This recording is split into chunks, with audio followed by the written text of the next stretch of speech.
கிருஷ்ணகிரி கழிவு கால்வாய் அருகில் மிகவும் ஆபத்தான முறையில் உள்ள டிரான்ஸ்பார்மரை பாதுகாப்பான முறையில் அமைக்கப்பட வேண்டும் என்று சமூக ஆர்வலர் டாக்டர் சந்திரமோகன் கோரிக்கை விடுத்துள்ளார். கிருஷ்ணகிரி பழையப்பேட்டை குப்பம் சாலை மிகவும் போக்குவரத்து மற்றும் மக்கள் அதிகம் கூடும் இடமாக உள்ளது. இந்த சாலையோரம் டிரான்ஸ்பார்மர் உள்ளது. இந்த டிரான்ஸ்பார்மர் வழக்கத்திற்கும் மாறாக கழிவுநீர் செல்லும் கால்வாயின் அருகில் தரையில் அமைக்கப்பட்டுள்ளது. இதன் அருகில் இறைச்சி கடைகள் மற்றும் செருப்பு கடை உள்ளிட்ட பல்வேறு கடைகள் இருப்பதால் எந்த நேரமும் மக்களின் கூட்டம் அதிகமாக இருக்கும் என்பதால் டிரான்ஸ்பார்மர் மூலம் பெரும் விபத்து ஏற்படும் அபாயம் உள்ளது. இதுகுறித்து சமூக ஆர்வலர் டாக்டர் சந்திரமோகன் கூறுகையில், கிருஷ்ணகிரி குப்பம் சாலையில் ஆபத்தான முறையில் டிரான்ஸ்பார்மர் உள்ளது. இது சரியான பராமரிப்பின்றி உள்ளது.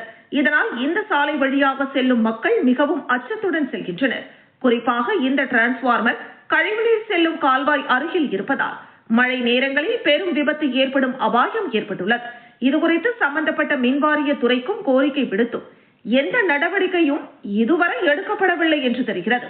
மேலும் இனிவரும் காலம் மழைக்காலம் என்பதால் கழிவுநீர் கால்வாயில் தண்ணீர் அதிக அளவில் செல்லும் போது டிரான்ஸ்பார்மர் வெடித்து சிதறினால் சாலையில் செல்பவர்கள் மட்டுமின்றி அருகில் உள்ள கடைகளுக்கு வரும் மக்களின் நிலையும் மிகவும் மோசமாக இருக்கும் என்பதால் உடனடியாக இந்த டிரான்ஸ்பார்மரை வேறு இடத்திற்கு மாற்றம் செய்ய வேண்டும். இல்லையே தரையில் இருந்து பொதுமக்களுக்கு எட்டாதவாறு உயர்ந்த இடத்தில் பாதுகாப்பாக வைக்கப்பட வேண்டும் என்று சமூக ஆர்வலர் சந்திரமோகன் கோரிக்கை விடுத்துள்ளார். கிருஷ்ணகிரி பழையப்பேட்டை காந்தி சிலை அருகில் மின்மாற்றி மிஷின் மிகப்பெரிய அளவில் கீழே இருக்குது, தரையிலேயே.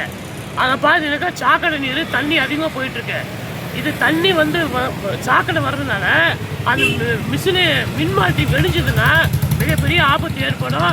ஆகவே இதை உடனடியாக வேற உயர்த்தி வைக்கணும், இதை எடுத்துருங்க என்பதை நான் சமூக ஆர்வலர் என்ற மூலமாக நான் அரசாங்கத்தையும் மின்சார வாரியத்தையும் நான் பணிவோடு கேட்டுக்கிறேன்.